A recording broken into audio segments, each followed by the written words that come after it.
আসসালামু আলাইকুম। আমি চুনারঘাট মাধবপুরবাসীকে কিছু কথা বলবো ব্যারিস্টার সুমনের জন্য।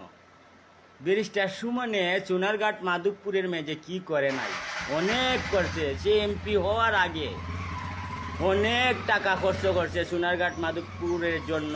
নিজের গাড়ি থেকে রাস্তা, কালভার্ট, বড় ব্রিজ, এরপরে রাস্তা সোলিং, খাসা রাস্তা, ছোটো রাস্তা বড় করা, অনেকগুলা কাজ করছে। গরিবরে সাহায্য করছে। ক্যান্সার রুগীরে 1 লাখ 1.5 লাখ করে টাকা দিছে তার নিজের গাড়ি থেকে, ব্যক্তিগত টাকা, কোনো সরকারের প্রাণ থেকে না। আজকে ওই ব্যারিস্টার সুমন কেন জেলও?